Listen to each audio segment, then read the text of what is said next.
بسم اللہ الرحمن الرحیم۔ شروع اللہ کے نام سے جو بڑا مہربان نہایت رحم والا ہے۔ اليوم یئس الذین کفروا من دینکم، آج کے دن کفار تمہارے دین سے، تمہارے دین کے مغلوبیت سے نا امید ہو گئے، غالب ہونے سے مایوس ہو گئے۔ فلا تخشوہم واخشونی، پس ان سے نہ ڈرو اور مجھ سے ڈرو۔ الیوم اکملت لکم دینکم، آج میں نے پورا کر دیا تمہارے لیے تمہارا دین۔ وَأَتْمَمْتُ عَلَيْكُمْ نِعْمَتِي، اور میں نے پوری کر دی تم پر اپنی نعمت۔ وَرَضِيتُ لَكُمُ الْإِسْلَامَ دِينًا، اور میں نے تمہارے لیے اسلام کو دین کے طور پر اختیار کرنے کے لیے پسند فرمایا۔ فَمَنِ اضْطُرَّ فِي مَخْمَصَةٍ غَيْرَ مُتَجَانِفٍ لِإِثْمٍ، پس جو کوئی مجبور اور لاچار ہو جائے، سخت بھوک میں، جو گناہ کی طرف مائل ہونے والا نہ ہو، فَإِنَّ اللَّهَ غَفُورٌ رَحِيمٌ، تو بے شک اللہ رب العالمین بخشنے والا مہربان ذات ہے۔ سورہ مائدہ کی آیات نمبر 3 کا دوسرا حصہ ہے۔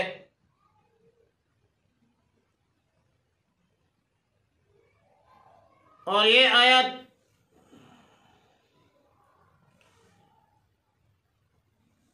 سن 10 ہجری حجۃ الوداع کے موقع پر میدان عرفات میں نازل ہوئی۔ حجۃ الوداع کے موقع پر 1 لاکھ سے زیادہ کا مجمع تھا، اور امام دہلوی کی روایت میں کے مطابق 1,45,000 کا مجمع تھا۔ عرفہ کا دن تھا جو تمام سال کے دنوں کا سردار ہے، سید الایام ہے، اور اتفاقاً جمعۃ المبارک کا مبارک دن تھا، اور میدان عرفات میں جبل رحمت کا مقام تھا، اور عصر کا وقت تھا۔ رسول اللہ صلی اللہ علیہ وسلم جبل رحمت کے نیچے اپنی اونٹنی عذبہ پر سوار تھے، اور حج کے بڑے رکن وقوف عرفات میں مشغول تھے۔ مطلب انتہائی متبرک زمان اور مکان کی حالت میں یہ آیات نازل ہوئی ہے۔ اور اس کے بعد رسول اللہ صلی اللہ علیہ وسلم بہت کم عرصہ 2-3 مہینے بقید حیات تھے۔ فتح مکہ ہو چکا تھا، تقریباً عرب مسلمان ہو گئے تھے، اور جن لوگوں کا خیال تھا کہ اہل مکہ رسول اللہ صلی اللہ علیہ وسلم کی مخالفت کریں گے، اور اس مخالفت کے اساس پر یہ لوگ اس انجام کے منتظر تھے، بعض لوگ، کہ اس مخالفت کو دیکھ کر پھر ہم اپنا ایک فیصلہ کریں گے۔ تو الحمدللہ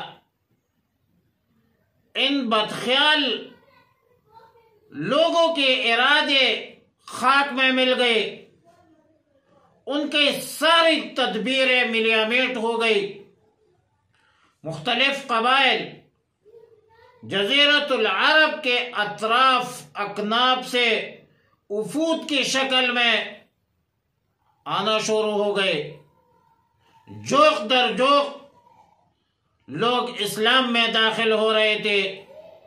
یدخلون فی دین اللہ افواجا۔ اب وہ کفار دین اسلام کے ختم ہونے سے اور اس پلان اور منصوبے سے نا امید ہو گئی۔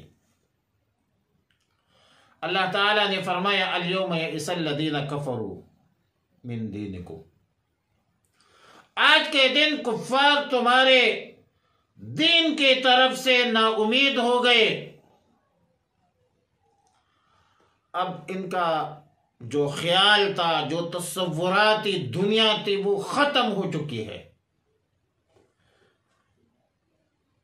اب وہ چیز نہیں رہی کہ تمہاری دین پر یہ کفار غالب آئیں گے، اور اللہ تعالیٰ نے اپنا وعدہ سچا دکھایا۔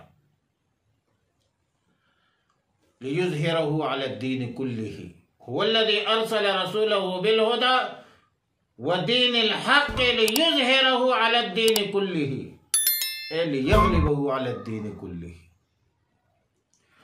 تمام ادیان پر دین غالب آیا،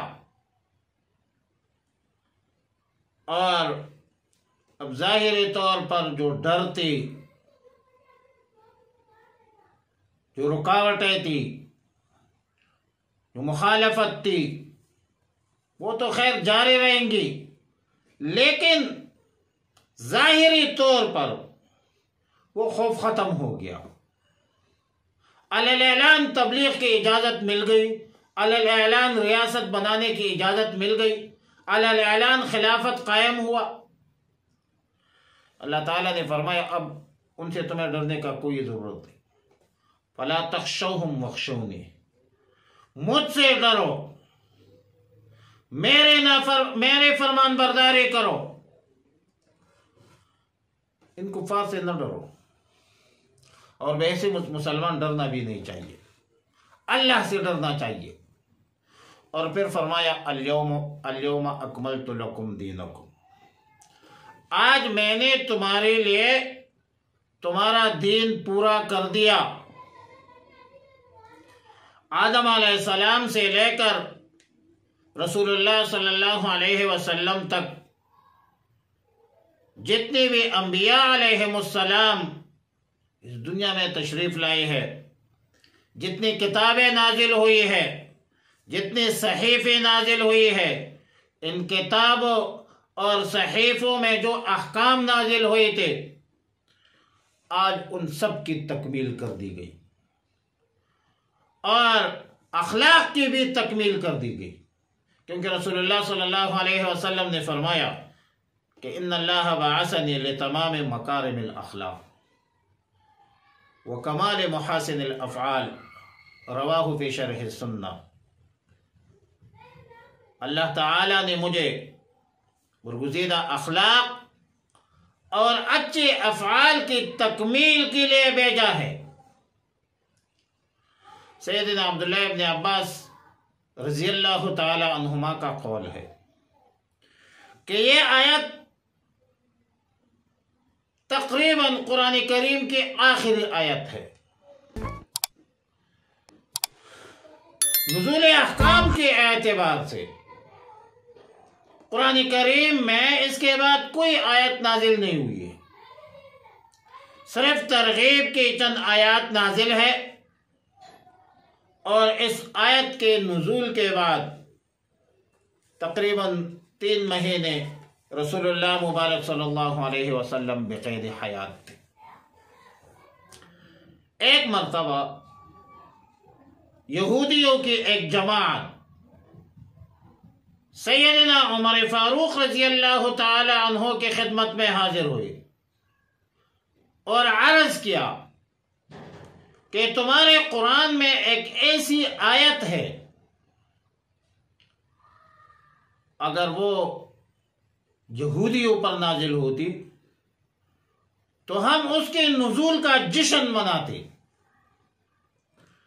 سیدنا فاروق اعظم رضی اللہ تعالی عنہ نے فرمایا کہ وہ کون سی آیت ہے؟ یہودیوں نے کہا الیوم اکملت لکم دینکم واتممت علیکم نعمتی۔ سیدنا عمر فاروق رضی اللہ تعالیٰ عنہ نے فرمایا کہ ہاں، ہم جانتے ہیں کہ یہ آیت کس جگہ نازل ہے اور کس دن نازل ہے۔ مطلب وہ دن ہمارے لیے دوہری عید کا دن تھا، عرفہ کا دن بھی تھا اور جمعۃ المبارک کا مبارک دن بھی تھا، لیکن سیدنا عمر فاروق رضی اللہ تعالی عنہ کا جواب ایک اصول کی طرف ہے، اور اصول یہ بتلایا کہ اقوام عالم اور مذاہب عالم میں اسلام کا یہ ایک طرح امتیاز ہے، ایک خصوصیت اور فضیلت ہے کہ دنیا عالم میں ہر قوم، ہر مذہب، ہر تحریک کے لوگ مخصوص حالات میں اور مخصوص واقعات کے اساس پر جشن مناتے ہیں، خاص کر تاریخی واقعات کے اساس پر یادگاریں مناتے ہیں، تہواریں مناتے ہیں، کسی کی پیدائش پر، کسی کی وفات پر، کسی کے تخت نشینے پر تہوار اور جشن مناتے ہیں، یا کسی شہر کی فتح یا کسی کارنامے کے حوالے سے ایک خاص دن منایا جاتا ہے۔ اس میں صرف خاص شخصیات کی عزت افزائی ہوتی ہے، اس کے علاوہ کچھ بھی نہیں۔ اور اسلام شخصیت پرستی کا قائل نہیں ہے۔ اسلام نے رسوم جاہلیت، شخصی یادگار اور شخصی اعزاز کو چھوڑ کر اصول اور مقاصد کی یادگاریں قائم کرنے کا اصول بنایا ہے۔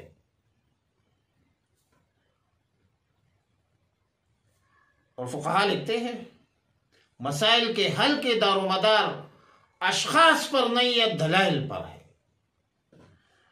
دیکھ لیجئے سیدنا ابراہیم علیہ السلام کو اللہ نے خلیل بنایا، خلیل اللہ لقب عطا فرمایا، ان کے کامیابیوں کی تکمیل کی بنیاد پر فرمایا وَإِذِ ابْتَلَىٰ إِبْرَاهِيمَ رَبُّهُ بِكَلِمَاتٍ فَأَتَمَّهُنَّ قَالَ إِنِّي جَاعِلُكَ لِلنَّاسِ إِمَامًا۔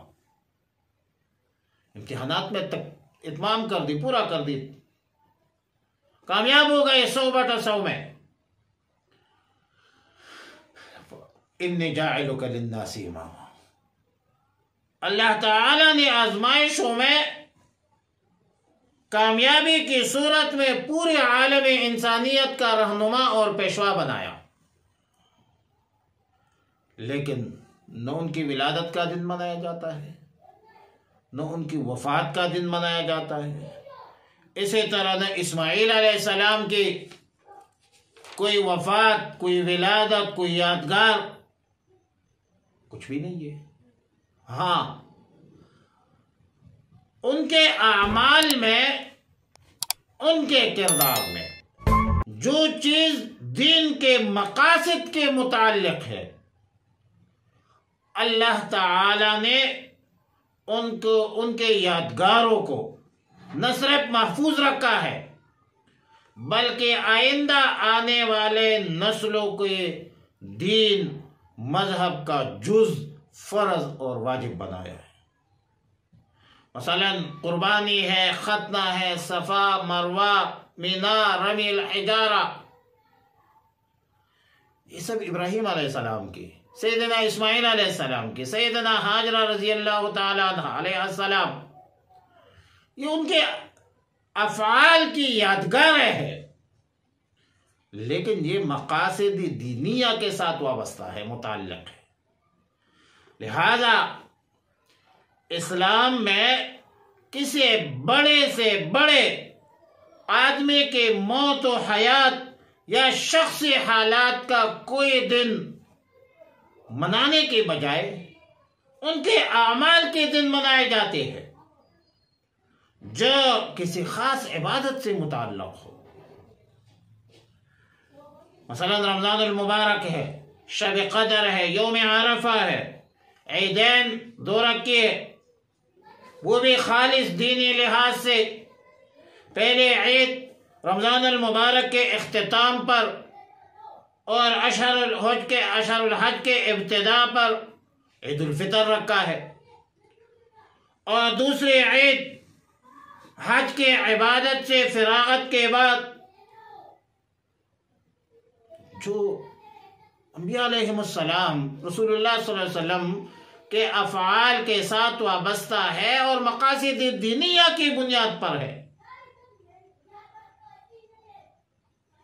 اسلام یہودیوں نصرانیوں کی طرح نہیں ہے۔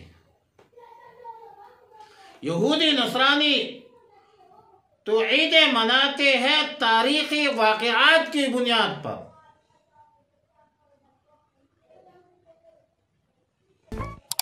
لیکن اسلام 2 عیدیں مناتے، ایک عید الفطر، ایک عید الاضحیٰ، اور یادگار ہے جو انبیاء کی افعال کے ساتھ وابستہ ہے لیکن متعلق ہے دین کے ساتھ، اس کی یادگاریں بھی قائم اور دائم۔ حضرت مولانا مفتی شفیع صاحب رحمۃ اللہ علیہ فرماتے ہیں کہ آیات میں اللہ تعالی نے رسول اللہ صلی اللہ علیہ وسلم اور رسول اللہ صلی اللہ علیہ وسلم کی امت مرحومہ کو 3 خصوصیات فرمانے کی بشارت کی ہے۔ 3 خصوصیات کیا ہے؟ نمبر 1 اکمال دین، نمبر 2 اتمام نعمت، نمبر 3 شریعت اسلام کا اس امت کے لیے انتخاب۔ اکمال دین کا معنی یہ ہے، سیدنا عبداللہ ابن عباس رضی اللہ تعالی عنہما سے منقول ہے کہ فرمایا کہ آج کے دن تمام حدود، فرائض، احکام، آداب مکمل کر دی گئی۔ اب اسلام میں، دین میں کمی زیادتی کی ضرورت نہیں ہے اور نہ کمی زیادتی کا احتمال ہے، اور یہ جو ائمہ مجتہدین کی اجتہاد وہ ہمارے اس دعوے کے ساتھ متصادم نہیں ہے، منافی نہیں ہے، کیونکہ اجتہاد، استنباط قرآن و سنت ہی کی بنیاد پر کیا جاتا ہے، مابہ الاشتراک امور میں کیا جاتا ہے، مابہ القیاس امور پر کیا جاتا ہے، اور اس اصول کی بنیاد پر اجتہاد کی جاتی ہے جو قرآن و سنت نے متعین فرمائی ہے۔ لہذا ائمہ مجتہدین اپنی طرف سے کوئی نئی چیز بیان نہیں کرتے، بلکہ قرآن و سنت کے موافق اجتہاد کرتے ہیں، اور لوگوں کو جو نئے نئے مسائل آتے ہیں ان مسائل میں عوام الناس کے مخلوق خدا کی رہنمائی کرتے ہیں۔ دوسری چیز اتمام نعمت ہے۔ اتمام نعمت سے مراد مسلمانوں کا عروج ہے، غلبہ ہے، اور مخالفین کا، کفار کا مفتوح اور مغلوب ہونا مراد ہے۔ فتح مکہ کے موقع پر رسوم جاہلیت کے مٹانے کا اور آئندہ کسی مشرک کا شریک حج نہ ہونے کا اعلان یقیناً ایک عظیم اعلان تھا۔ اور ایک بات قابل غور ہے کہ دین کے ساتھ اکمال کا لفظ فرمایا، الیوم اکملت لکم، اور نعمت کے ساتھ اتمام کا لفظ فرمایا۔ اس میں نقطہ کیا ہے؟ امام راغب اصفہانی رحمہ اللہ الباری نے مفردات القرآن میں لکھا ہے کہ کسی چیز کا اکمال اور تکمیل اس کو کہتے ہیں کہ اس چیز سے جو غرض اور مقصود تھا وہ پورا ہو گیا، اور اتمام کا معنی یہ ہے کہ اب دوسرے کسی چیز کی ضرورت اور حاجت نہیں رہی۔ اس لیے اکمال دین کا حاصل یہ ہے کہ قانون الہی اور احکام دین کے اس دنیا میں بھیجنے کا جو مقصد تھا وہ مقصد آج پورا کر دیا گیا۔ اور اتمام نعمت کا مطلب یہ ہے کہ اب مسلمان کسی کی محتاج نہیں ہے۔ اللہ تعالیٰ نے غلبہ دی، اللہ تعالیٰ نے قدرت اور طاقت عطا فرما دی۔ اور ایک ضروری بات یہ سن لے کہ اکمال دین کا مطلب یہ نہیں ہے کہ پہلے انبیاء علیہم السلام کا دین نامکمل تھا، ناقص تھا۔ دین تو ہر نبی اور ہر رسول کا اس کے زمانے کے اعتبار سے کامل و مکمل تھا۔ جس پیغمبر پر جب کوئی شریعت نازل ہوئی اس زمانہ اور اس قوم کے لحاظ سے وہی کامل اور مکمل تھا۔ دین اسلام نے وہ تمام شریعتیں منسوخ فرما دی۔ دین اسلام سے وہ تمام شریعتیں منسوخ ہو گئی۔ اب اسلام کامل و مکمل دین ہے، ہر لحاظ سے کامل و مکمل ہے، ہر زاویہ سے کامل و مکمل ہے۔ دنیا عالم کے لیے اللہ تعالی نے دین اسلام کو ایک نعمت قرار دیا ہے، اور اب اس کی تنسیخ نہیں ہوگی۔ رسول اللہ صلی اللہ علیہ وسلم اللہ کا آخری پیغمبر ہے۔ قرآن کریم اللہ کا آخری کتاب ہے۔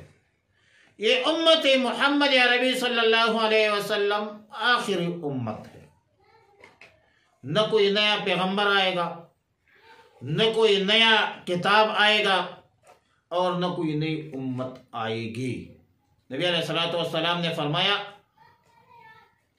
انا آخر الانبیاء وانتم آخر الامم، میں آخری پیغمبر ہوں، خاتم النبیین ہوں، اور تم آخری امت ہو، تمہارے بعد کوئی نئی امت نہیں آئے گی۔ تیسرا انعام دین اسلام کا انتخاب۔ اللہ تعالی نے تکوینی طور پر اس امت کے لیے دین اسلام کو منتخب فرمایا ہے، جس پر نجات کا دار و مدار ہے، اور یہ ایک عظیم نعمت ہے۔ جب یہ آیت نازل ہوئی تو ہم مسلمان اس کو سن کر بڑے خوش ہوئے، لیکن سیدنا عمر فاروق رضی اللہ تعالی عنہ اس پر گریہ طاری ہو، رونے لگا۔ اب جب رونے کی وجہ پوچھی تو فرمایا کہ آیات سے معلوم ہوتا ہے کہ اب رسول اللہ صلی اللہ علیہ وسلم کا قیام اس دنیا میں بہت کم ہے، کیونکہ تکمیل کے ساتھ ارسال کی ضرورت بھی پوری ہو چکی ہے۔ اور پھر رسول اللہ صلی اللہ علیہ وسلم نے بھی اس کی تصدیق کی، قذافی تفسیر ابن کثیر و بحر محیط وغیرہ۔ اور یقیناً نزول آیت کے بعد رسول اللہ صلی اللہ علیہ وسلم اس فانی دنیا میں بہت کم عرصہ بقید حیات رہے۔ سلام ہے عمر فاروق رضی اللہ تعالیٰ عنہ تمہاری فقاہت کو اور تمہاری فراست کو، تمہاری بصیرت کو، تمہاری سیاست کو۔ اور آیت کے آخر میں فرمایا کہ فَمَنِ اسْتُرَّ فِي مَخْمَصَةٍ، کوئی شخص مجبور ہو جائے سخت بھوک میں، جو گناہ کی طرف مائل ہونے والا نہ ہو، تو یقیناً اللہ تعالی غفور الرحیم ہے۔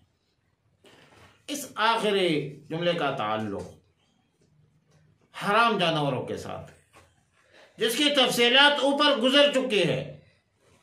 اور آیات کا مطلب یہ ہے کہ جو شخص سخت بھوک سے ایسا مجبور ہو جائے کہ موت کا خطرہ ہو، ان کے پاس حرام چیزوں کے علاوہ حلال چیزیں ہیں نہیں، تو حرام چیزوں میں سے یا حرام چیزوں پر اپنے جان بچانے کے لیے اتنا کانا جائز ہے جس سے جان بچ جائے۔ البتہ مجبوری کو گناہ کا ذریعہ مت بنائے، نہ زیادہ کھائے اور نہ حاجت سے پہلے کھائے۔ سورہ بقرہ میں غیر باغن ولا عادن سے تعبیر کیا ہے اس جملے کا، کہ حد سے تجاوز کرنے والا نہ ہو اور نہ لذت کا طالب ہو، اور عادی بھی نہ ہو۔ ایسا نہ ہو کہ ان کو عادت پڑ جائے، یعنی حرام چیز کی خواہش نہ ہو، کیونکہ خواہش کا نام اضطرار نہیں ہے۔ اضطرار اور خواہش میں فرق ہے۔ اضطرار اور چیز ہے، خواہش اور چیز ہے۔ جیسے ایک شخص خدا نخواستہ زنا کا ارتکاب کرے اور یوں کہہ دے کہ میں نے حالت اضطراری میں کیا، تو یہ بات قابل قبول نہیں ہے۔ وجہ یہ ہے کہ خواہش اضطرار نہیں ہے، اضطرار کا تعلق کھانے پینے سے ہے۔ الاضطرار لا يكون الا بخوف النفس ولا اضطرار فی الجماع۔ اضطرار اس کو کہتے ہیں جہاں نفس کی ہلاکت کا خدشہ ہو، اور عدم جماع سے کوئی شخص نہیں مرتا، بلکہ یہ تو بناء الفاسد علی الفاسد ہے، یہ اس قبیلے سے ہے، یعنی پوری عمارت ہی دلیل فاسد پر قائم دائم ہے، استوار ہے۔ اور آخر میں فرمایا فإن اللہ غفور الرحیم۔ اس میں اشارہ ہے کہ جان بچانے کے لیے جو تھوڑا سا کھانا تم کھاتے ہو اور جس کی اجازت ہے، وہ معافی کے درجہ میں ہے، اللہ اس کو معاف کرے گا۔ مطلب اس کے حرمت اور حرام ہونا اپنی جگہ پر برقرار ہوگا، صرف ضرورت کے تحت تبیح المحظورات اے الممنوعات، ممنوعات ضرورت کے تحت مباح ہوتا ہے، لیکن یاد رکھے کہ الضروری یتقدر بقدر الضرورہ۔ جب ضرورت کی علت منتفی ہو جائے تو معمول بھی منتفی ہوگا۔ جو اجازت ہے، معافی ہے، یہ ضرورت کے تحت ہے، اور ضرورت آپ نے بقدر ضرورت استعمال کرنی ہے، اور جب ضرورت ختم ہو گئی، علت ختم ہو گئی، تو اس کا کھانا بھی حرام ہوگا پھر، کیونکہ انتفاع علت سے انتفاع معلول لازم آتی ہے، اور وجود علت سے وجود معلول لازم آتی ہے۔ لہذا یہ جو اضطراری کیفیت ہے یہ صرف جان بچانے کے لیے ہے، عادت کے طور پر نہیں ہے، زیادہ نہیں، اتنا کانا کہ جان بچ جائے بس۔